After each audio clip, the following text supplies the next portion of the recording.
viewers, welcome to today's edition of Religious Vocation here on Cafdil TV. Today's edition is going to be a very special one because my guests are joining me from 3 different countries.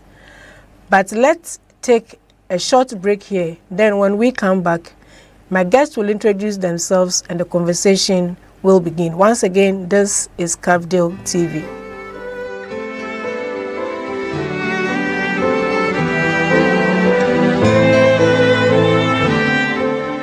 So we are happy to present to you our congregation, which is Daughters of Mary Help of Christians, also known as Salesian Sisters of Don Bosco, founded by Don Bosco and Mary Mazzarello in the year 1872.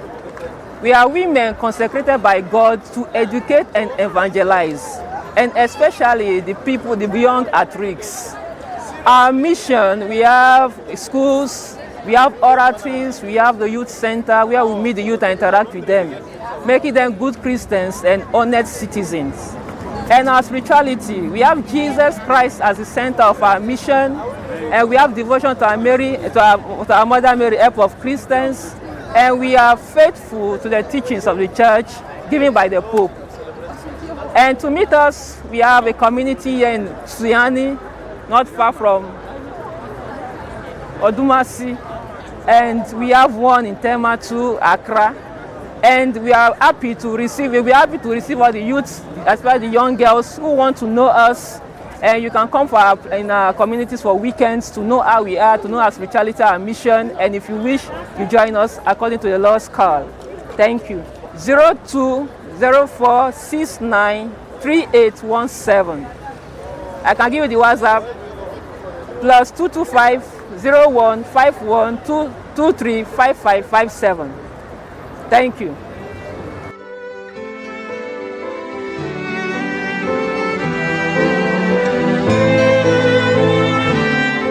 So you welcome back. Just as I said, today's edition is going to be a very special one because my guests are not Ghanaians. I think last year we had one Indian who joined us here in the studio. Today my guests are joining us via Zoom from their various or respective countries. So I'll now go straight to them as they introduce themselves to us. Sister Michelle, can you begin for us? Can you give us a brief introduction of yourself? My name is Sister Michelle Njeri from the Franciscan Sisters of the Immaculate Conception, an international congregation started in Scotland. In Africa, we are in Kenya and in Nigeria. Currently, I'm working as the director of the Communication Network for Catholic Sisters in Kenya. Okay. Thank you, Sister. Sister Lismi. I'm Sister Lismi from India, belongs to CMC, Congregation of the Mother of Carmel. I am a Catholic Carmelite nun. Okay. All right. Thank you, Sister. Okay. Sister Dominic. Yes, I greet you, viewers. I'm Sister Dominic DPO. I belong to the Missionary Sisters of Mary, Mother of the Church, an institute founded in Uganda, but we serve in several countries like Uganda, Kenya, Tanzania, South Sudan, and Italy. And I teach in Makerere University, which is a public university in Uganda. Thank you. Thank you, sisters, and you're welcome to Cafdil TV. Thank you. Yeah. So, viewers, remember, we are also being live or streamed live on Facebook, Cafdil Cape Coast. YouTube is Cafdil EDU. Kindly share the link with friends and family and let's have this conversation together. Oldest first. Let me begin with you, Sister Dominic. What motivated your choice of ministry or apostolate in communication, and what is your field exactly? I should say that my motivation to be a communicator is motivated by the different missions and apostolates that are available in my congregation. Okay. As an institute, we were founded in the 1970s, exactly actually in 1970. And we all recall that is a post a post Second Vatican Council foundation, a time when the importance of the media is known to be key for evangelization. So my founder underlined the importance of the media among the various missions that we have, such as education, the media, of course, health service, and so on. So for me, my coming to the media space was also a result of my interest in communication. I see myself as a communicator, and particularly as a storyteller. My discipline is literature, and from literature, I migrated into cinema.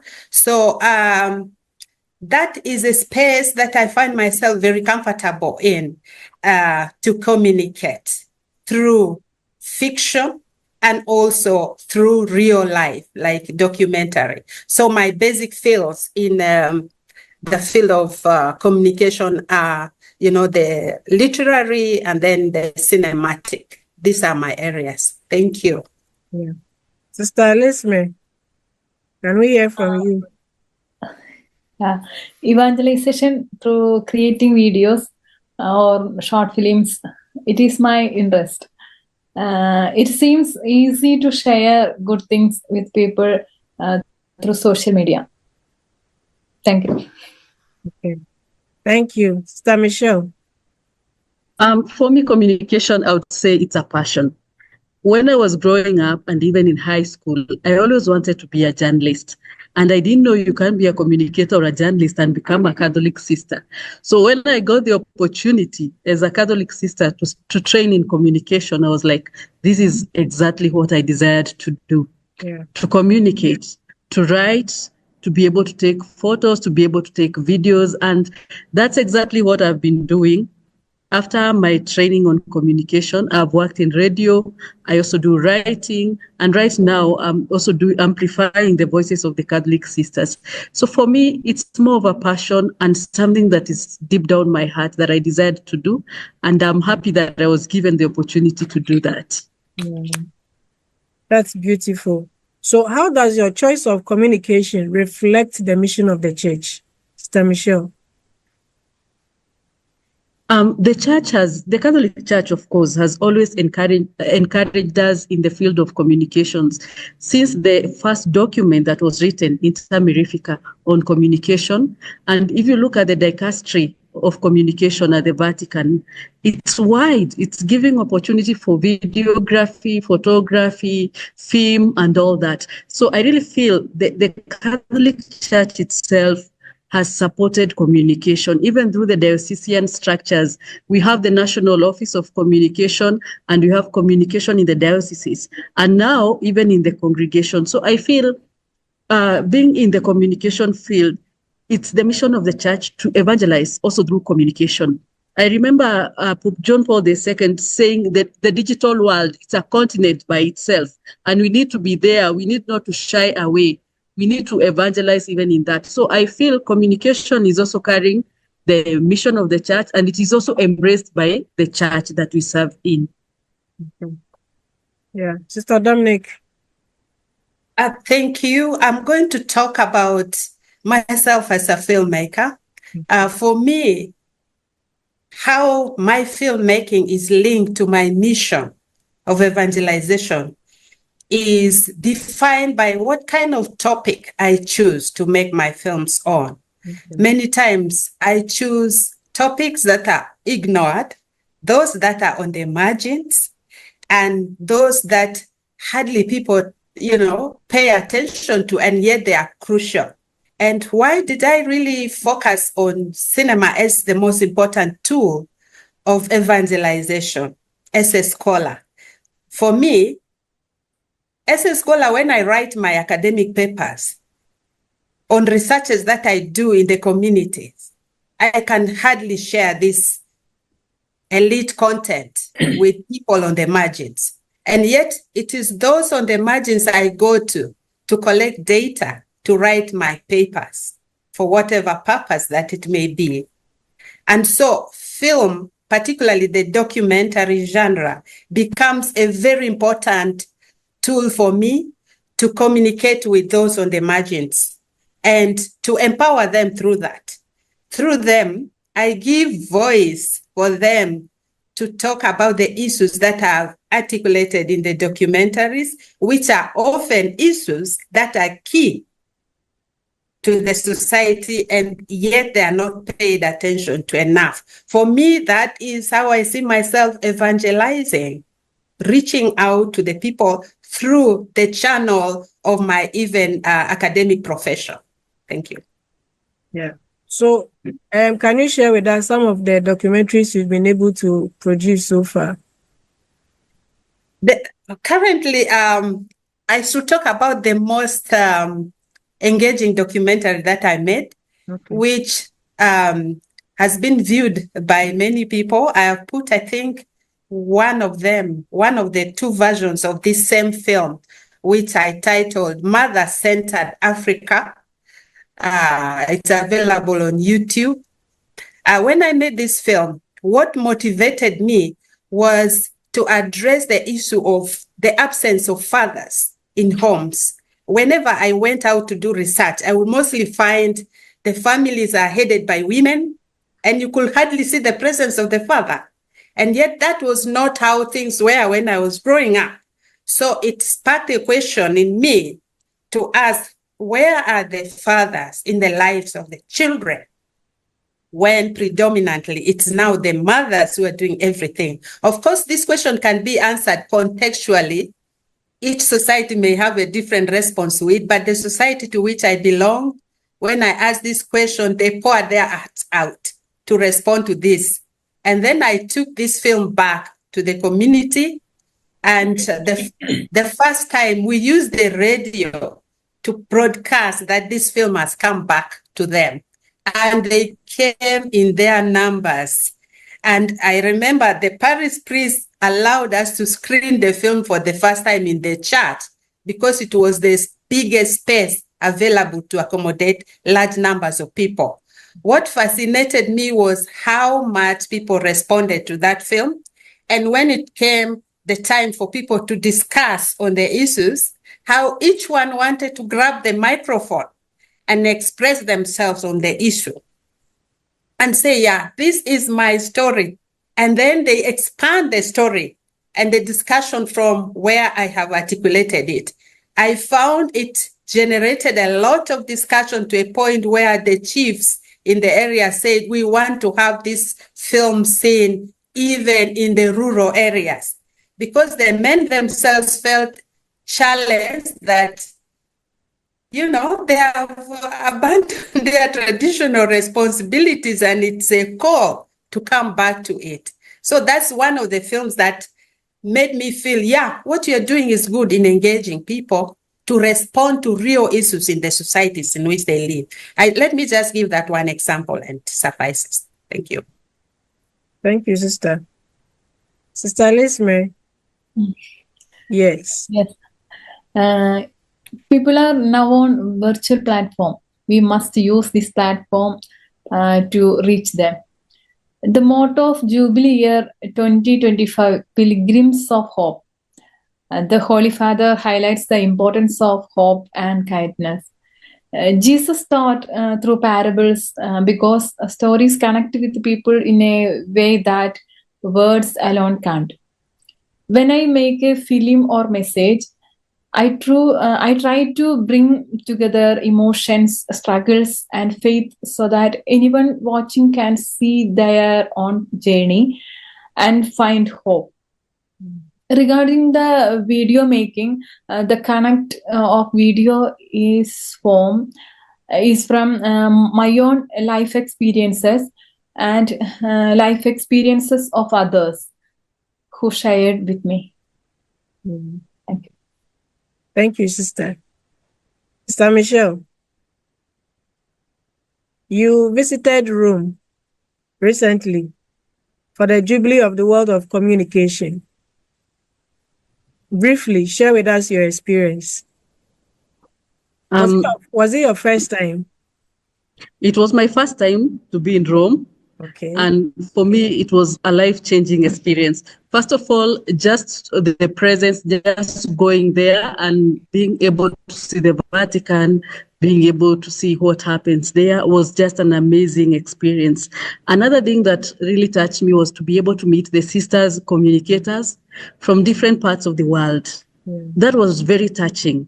We couldn't communicate. Others would use English, others would use French, others Spanish, but you could feel the love, the togetherness, the struggle of unity, of wanting to be together. That was very touching to me. And I got that time to learn global practices on communication and the experiences of different sisters.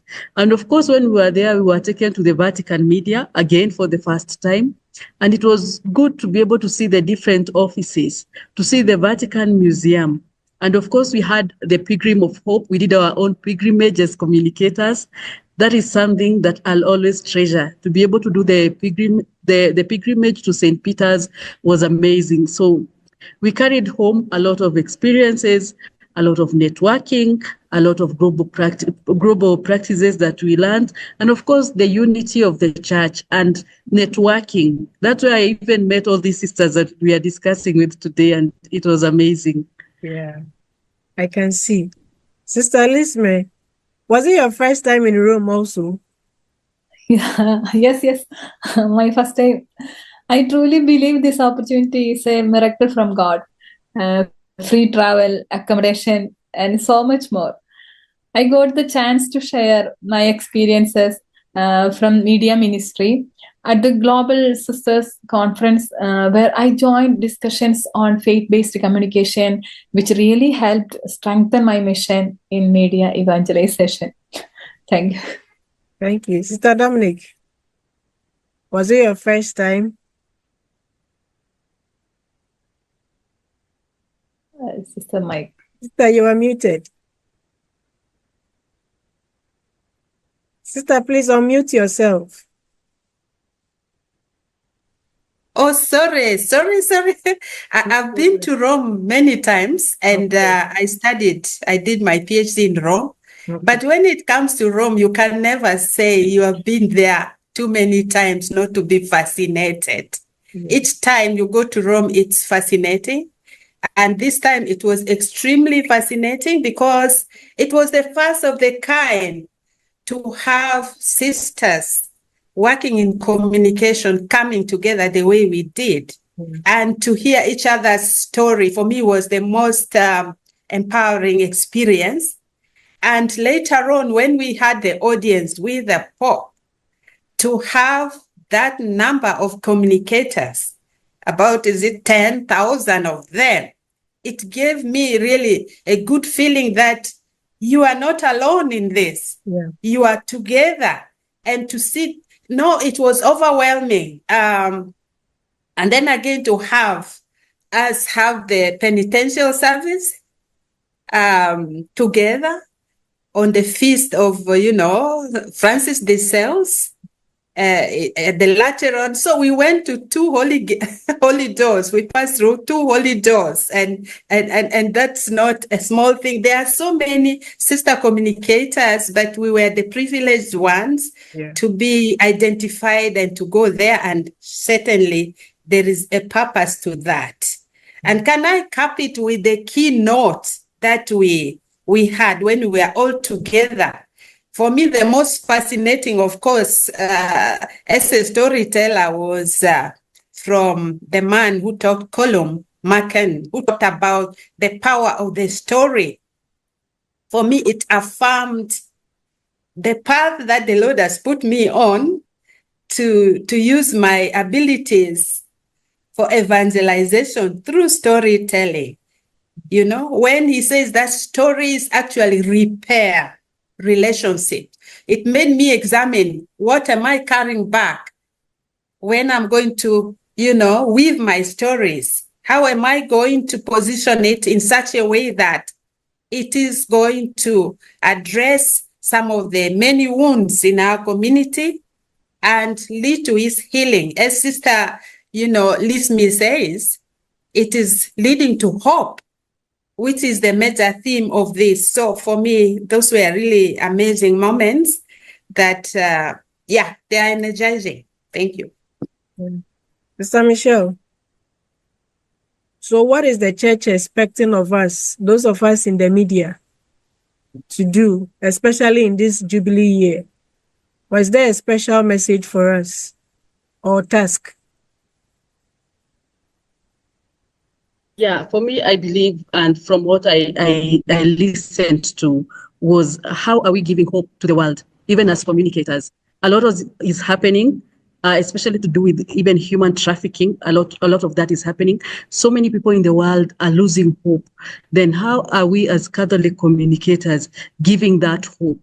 Through the videography we do, through our writing of stories, through our photography, how are we awakening the spirit and giving hope to those who are hopeless in the world? And I think that was very key, because even our meeting was more of communion and communion in communication. How are we in communion with each other, in communion with the world, and giving that hope? That was very key.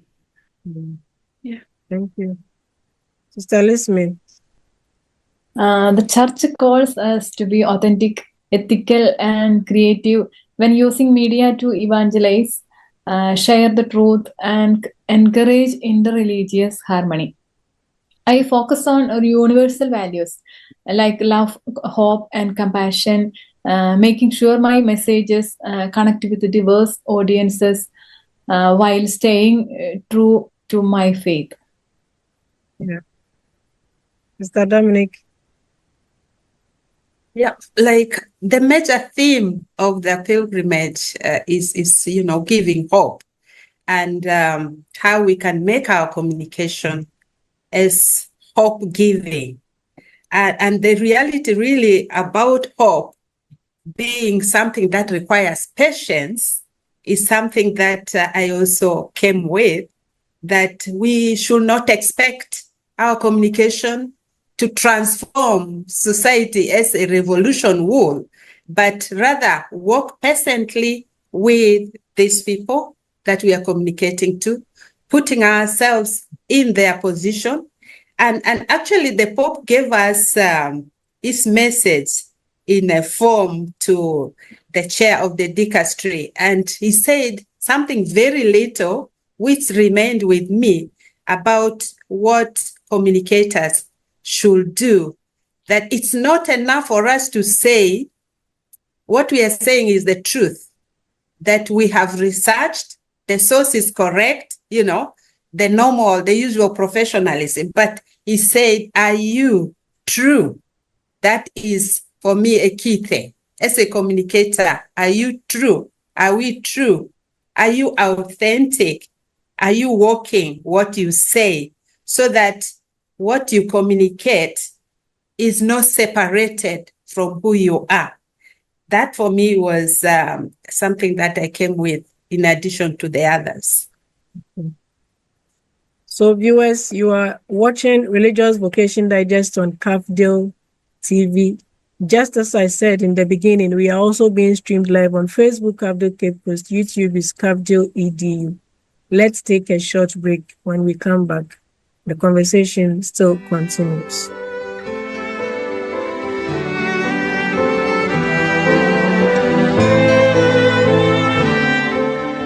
So we are happy to present to you our congregation, which is Daughters of Mary Help of Christians, also known as Salesian Sisters of Don Bosco, founded by Don Bosco and Mary Mazzarello in the year 1872.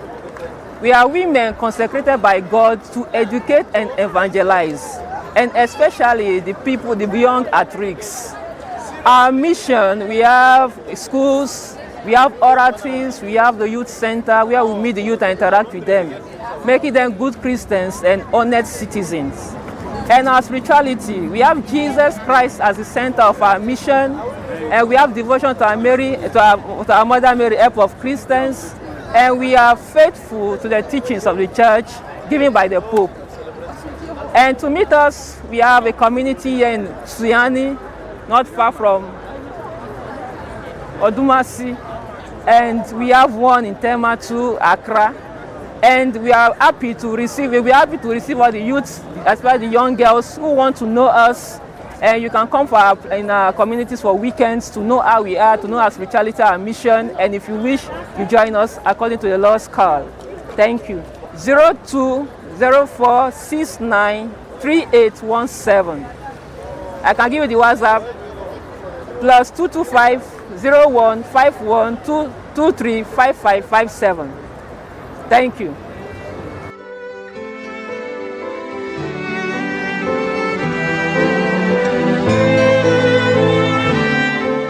Welcome back from the short break. If you are just joining us, today's edition of Religious Vocation Digest, as I said in the beginning, is a very special one because I have sister communicators joining us from Uganda, Kenya, and Rome. And then they are joining us via Zoom. We are discussing Year of Jubilee, the role of church communicators. So, Sister Michelle, let me come back to you. How is your choice of communication? How are you using it to promulgate the mission of the church, so to say? I would say I've been using it for quite a long time. Okay. First of all, I've worked in the radio, diocesan radio of my diocese. And what I was doing at that time was on peace building. It was radio called Radio Amani. Amani is a Swahili word, which means peace. And it's a radio that was started after the post-election violence in Kenya. And I've worked there by being an ambassador of peace for the church, bringing people together and uniting our people, and also in the communication office of the diocese. And right now, in my current role as the director of the communication network for Catholic sisters, we are amplifying the voices of Catholic sisters, first for evangelization and for social transformation. So what have we been doing? We have been going to the interior part, the forgotten people where sisters are working, because we know that sisters do a lot in the society, yet that is not even known. And we are there to give visibility to that. So we go to the sisters who are serving the marginalized. We write their stories. We do videography. We do videos about the sisters and the apostolates that they are doing, which we are able to stream on our YouTube pages, our social media platforms, and also write stories to the Vatican News about what is happening. So I would say I'm contributing to the mission of the church by specifically focusing on Catholic sisters, what they are doing. And why we are focusing on that is we want to evangelize, but also we want to bring social transformation on what the Catholic sisters are doing in various parts of the country, especially the marginalized and the unique apostolates that really need support in present day. Yeah, I'll come back to you on this sister communicator thing so that you tell us more about it. Sister Lisme. Through my short films, musical albums, and sharing real-life experiences, these are powerful tools for conveying faith-based messages to a wider audience. I interact with people from different religious backgrounds, and I truly believe I am sharing God's love and compassion without limits. People often comment on me as a nun with a rosary in one hand and a camera in the other. Yeah. Thank you, Sister. Sister Dominic. Thank you, Sister. I am fairly traditional in that maybe the space where I am also helps me in the choice of my media. In the first place, speaking is part of what I do. Okay. As an academic, and it's again important for me, what topic are you writing on? I have repeatedly written about women and gender issues. These are issues that are really sometimes on the margin. And when I am called as a keynote mostly they are on these areas of research, which are not women issues is key, and indigenous knowledge is also key. And I want to link to what the Holy Father has repeatedly said about not leaving our traditional values, cultures that are positive behind. And I am in the circles of my colleagues, among those few scholars who are really digging into this sort of values that are embedded in our traditional indigenous cultures to communicate to the present. I realize that the younger generation really need this knowledge and they lack it, and it is very important to inform them in the steps they take forward. And in this regard, I have also launched in the direction of animation films for young people, for children especially. And these animation films are mostly drawn from our traditional folk tales.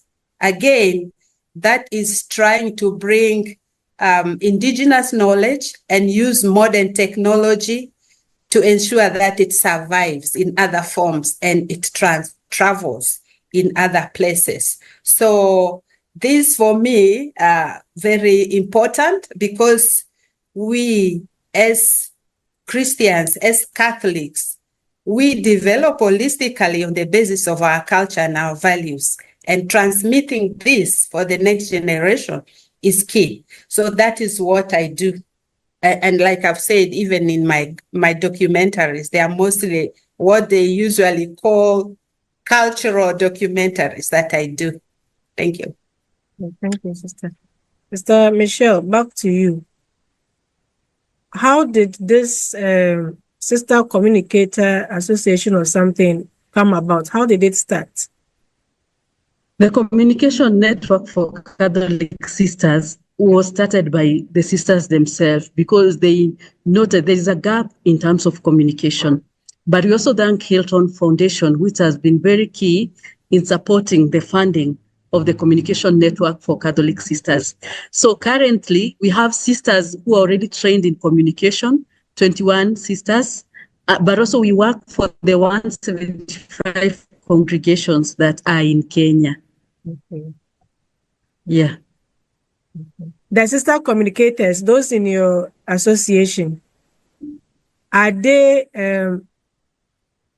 trained in communication? Maybe they have degrees, masters, just as Sister is lecturing in communication, or they have their separate apostolates, but then have been trained somehow to act as communicators. First of all, we have the 21 sisters are already trained as communicators. Okay. They have PhD, they have masters, they have diploma in communication. Okay. So we work as an office now, we liaise with them in terms of capacity building them, but also in terms of them supporting us in giving us stories and what is happening. But as a communication network of Catholic sisters, we also have another role of going now to the field as an office and doing the stories ourselves, especially stories of social change. And just to bring it up, in our experience is that most congregations don't really understand what communication is all about. Yeah. And that's where we are coming in, because you'll find, yes, we have teachers, we have nurses, and we are trying to say that even communication is very important, especially in this era. You cannot ignore social media. You cannot ignore video. You cannot ignore film, but we can just use it for evangelization. We need media literacy for our congregations, which is part of what we are doing, training the congregations, talking to our superiors, that even communication is an apostolate like any other that the sisters are doing. That is something ongoing and something that we are doing to try and show the emphasis and the importance of communication to congregations. I would say it's a work in progress, but we are heading in the right direction. Yeah. Absolutely. Sister Dominic, do you have the same in Uganda? Thank you. I want to say that actually what Sister Michelle is speaking about is a big network. I think under the Hilton Foundation, they need to form this, perhaps it's there also in Ghana, I'm sure. Yes, we they have need to in form Ghana. sisters. This kind of network has become really a need. One, we are a strong group of people. If we are better enabled to use the media for evangelization, we can do so much. We all have this gadget in our hands, most of us, but are we really using them effectively for evangelization? That's the kind of question the network that Sister Michelle is talking about is concerned with. In Uganda, we cannot say it has taken effect, but we have also formed this association. It has been registered, and we are going to begin a series of activities. And I think one of our coordinator was among those who went to Rome. So we look forward to this doing so much for us as a church, that with all the numbers that we have, we can do so much more in the mission of evangelization using the media. Just to add to that. Yeah. Yeah, and then I also like to say that the films, the documentaries that you are putting up, feel free to share with me so that we can also broadcast on this big television channel. I'll be glad to see them. Wow, thank you, sister. Yeah. That's what we call collaboration. Exactly. Yes. Yeah, so Sister Michelle, let me ask you, what has been some of the challenges you face as a religious sister and also being a media person? What are some of the challenges that you encounter? Of course, there are many challenges, but it calls for resilience. I would remember when I started working as a journalist in my previous job as a radio journalist, I would go to the meeting of journalists and they are like, why is sister here? Did she come because of the church? What exactly? And that time it's a training for Catholic for journalists in Kenya. So it was really an interesting part. Having in every training we would go, I would have to say, I'm Sister Michelle and I'm a communicator, I'm a journalist. So one of the challenges, it was kind of a challenge trying to explain to them why a sister is here, because they just see a sister and see the church, not the expertise, as we would say in journalism.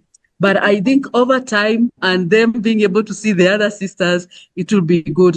Secondly, being a woman leader, leading in a media house, in the previous and also in this one, it's not easy because women sometimes are expected to kind of follow some systems and all that. But being a woman and being in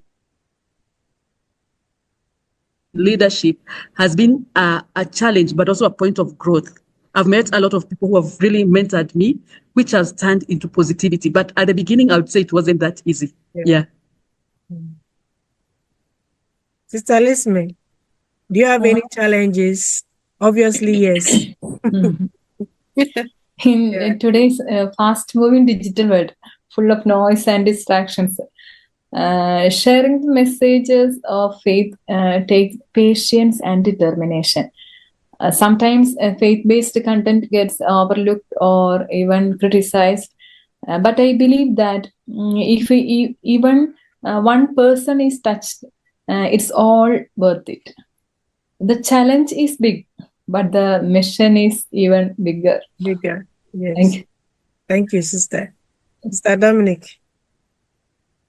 Thank you. I just want to say a little about what Michelle said. Having me, a sister in the media and especially in cinema, perhaps was initially seen as how come this is not the routine, traditional kind of profession sisters are involved in. You are easily seen maybe in education or religious studies than doing literature and film. But I can say that over time, this is something people in Uganda, at least, and also maybe East Africa, are very familiar with, because I've been in this space for long and they have fully accepted me. So that challenge has been overcome. And it is overcome when they invite you to be a keynote, to speak, or they profile you. So that means you are now fully part of the community. And that is something, I must say, really wonderful about a group of artists, that they are also quick to open up to people they see, work with them, and they are in their space, even when you are a religious sister or not. Now, one of the other challenge for me is that, as already hinted to, we are in a marketplace of ideas, and especially for me who works in the context of the university here, we are in a marketplace of all sorts of ideas and values. And so to communicate your faith can also be quite challenging. And for me, one of the ways to overcome that is to make reference again to Jesus as the yardstick for us, where he is the medium and the message. So how can I be, how can my life be the first level of communication, so that when I speak in this context, yes, I attract attention of people who will otherwise be distracted by so many things, so that they can see a certain level of integrity between my life and what I speak. And in that way, they can lend an ear. So for me, looking at Jesus as the perfect communicator in the sense of the person, the human person, being the first medium of communication in this secular institution where I am, is key, because everybody is looking at you as a religious sister. And that can be a good thing, but it can also be a challenge because you are also quite a human being. And secondly, just as Sister Lismi says, today the listening span of people is very short. We are used to short messages, and my space of expression is usually the feature length, documentary, the novel, the long essays and stuff like this. So to find people pay attention to what you write is a challenge. So each time you have to find a way of using multimedia to, be able to also give out the short forms that the younger people may not have the attention span to. In my time, we read novels like Anna Karenina, they are classics. Today in my class, when I ask my students, these are strange texts to them.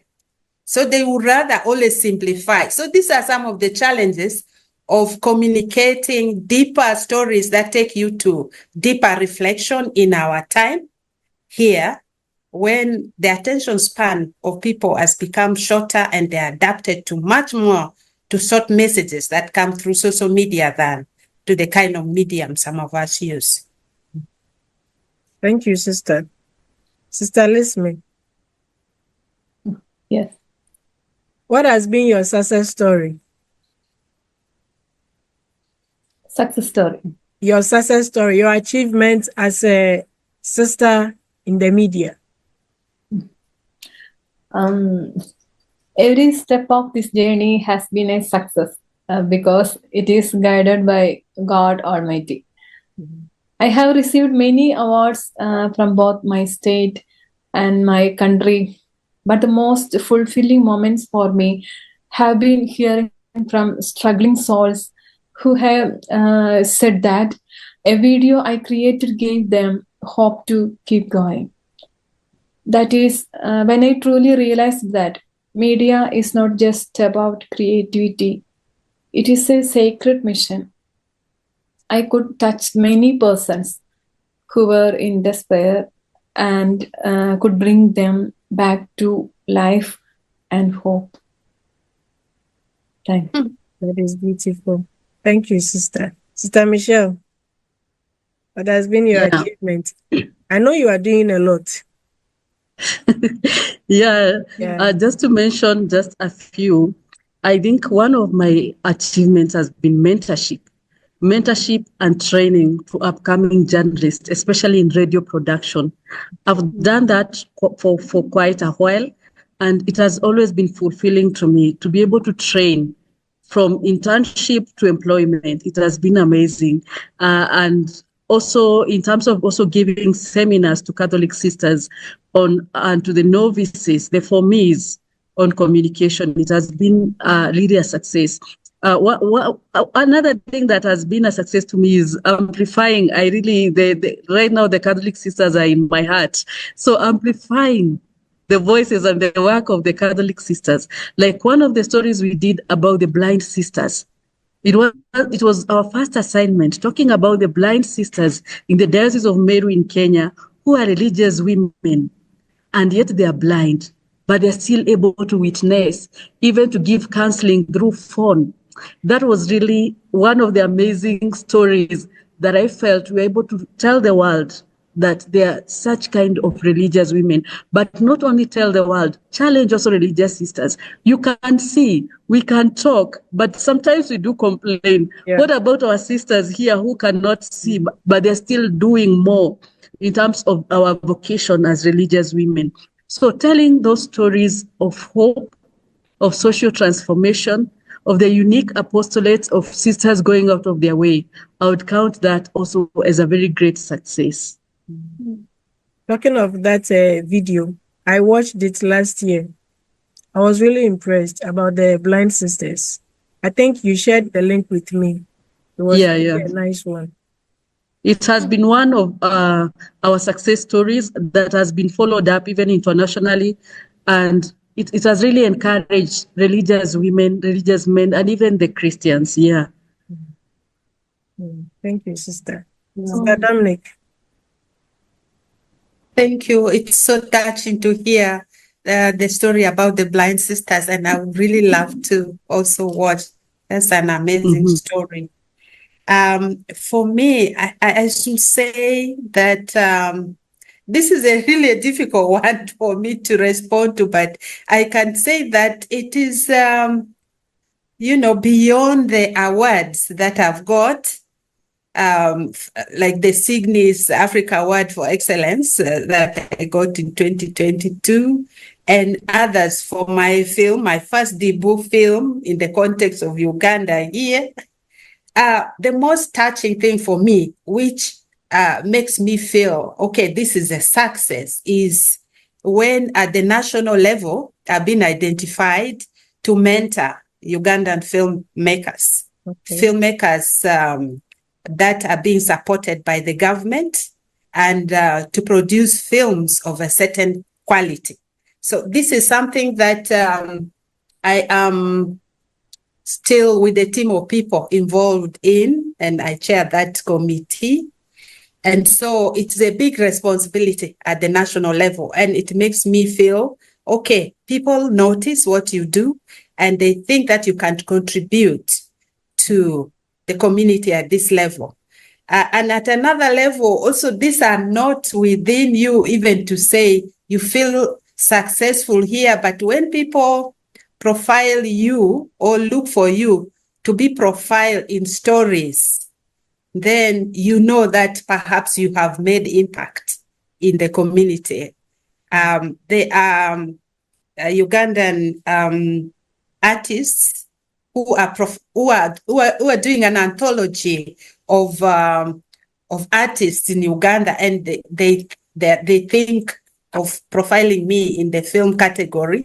That I really appreciate them for doing that. Otherwise, when you do your work, you do it without even knowing that you are impressing anybody. You know that you're doing what you have to do, and the outcomes are for the others to appreciate. And it's humbling for me to be getting this feedback from people around you.